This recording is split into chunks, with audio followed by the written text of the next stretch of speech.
बॉन्जर kids में आपका स्वागत है। आलसी गधे की चालाकी और समझदार व्यापारी। गांव में एक व्यापारी अपने गधे के साथ रहता था। उस व्यापारी का घर बाजार से कुछ दूरी पर ही था। व्यापारी हर रोज गधे की पीठ पर सामान की बोरियां रखकर बाजार जाया करता था। व्यापारी का स्वभाव काफी अच्छा था। वो अपने गधे का अच्छी तरह से ध्यान रखता था। वैसे तो गधा भी अपने मालिक से बहुत प्यार करता था, किंतु समस्या ये थी कि गधा बहुत ज्यादा आलसी था। गधे को काम करना बिल्कुल भी अच्छा नहीं लगता था। गधे को तो बस पूरा दिन आराम करना और खाना ही पसंद था। एक दिन व्यापारी को पता चला कि बाजार में नमक की मांग बढ़ गई है। उस दिन उसने ये तय कर लिया कि वो अब बाजार में नमक बेचना शुरू कर देगा। दूसरे ही दिन व्यापारी ने नमक की 4 बोरियां गधे की पीठ पर लादी और उसे बाजार चलने के लिए तैयार कर दिया। व्यापारी को पहले से ही पता था कि उसका गधा आलसी है, इसलिए वो जब गधा चलता नहीं था तब गधे को धक्का देता था। नमक की बोरियां थोड़ी भारी थी, इस वजह से गधे के पैर कांप रहे थे और उसे चलने में मुश्किल हो रही थी। लेकिन व्यापारी गधे को धक्का देते देते उसे किसी भी तरह आधे रास्ते तक ले आता है। व्यापारी के घर और बाजार के बीच में एक नदी थी, जिसे पुल की मदद से पार करना पड़ता था। गधा नदी पार करने के लिए उस पुल पर चढ़ा और कुछ दूर चलने के बाद उसका पैर फिसल गया और वो नदी में गिर जाता है। व्यापारी इस तरह से गधे को नदी में गिरता हुआ देखकर परेशान हो जाता है और तुरंत ही तैरते हुए उसे नदी से बाहर निकालने की कोशिश करता है। कुछ प्रयत्न के बाद आखिरकार व्यापारी ने अपने गधे को नदी से बाहर निकल ही दिया। गधा जब नदी से बाहर निकला तब उसने देखा कि उसकी पीठ पर लदी बोरियां अब पहले से हल्की हो गई थी। पानी में गिरने की वजह से अब सारा नमक पानी में घुल गया था और इस वजह से उसकी पीठ पर का बोझ अब कम हो चुका था।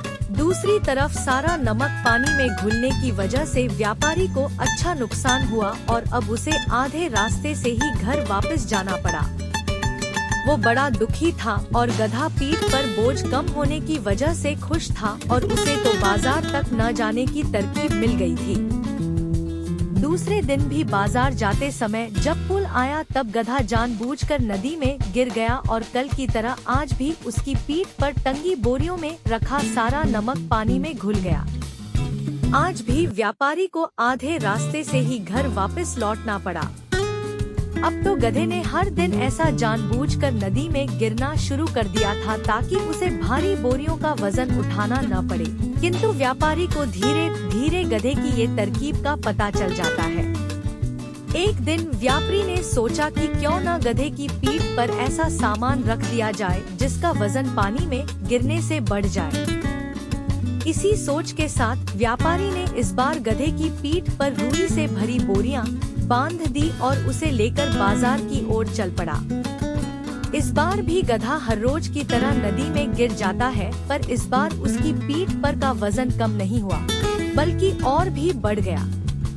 इस बार गधा समझ ही नहीं पाया इस आज ऐसा तो क्या हुआ कि मेरे पीठ पर का वजन बढ़ गया।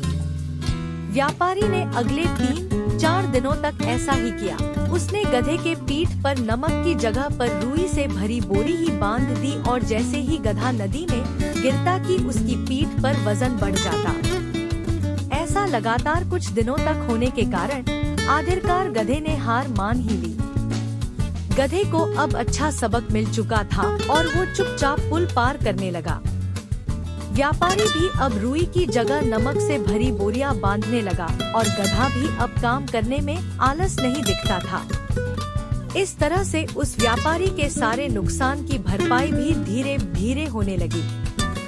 कहानी की सीख: हमें अपने कर्तव्य का पालन करने में कभी भी आलस नहीं दिखानी चाहिए और हम इस व्यापारी की तरह अपनी सूझबूझ से किसी भी काम को आसानी से पूरा कर सकते हैं। वीडियो देखने के लिए आपका धन्यवाद। अगर आपको ये वीडियो पसंद आई तो वीडियो को लाइक करें, कमेंट करें और हमारे चैनल को सब्सक्राइब करें।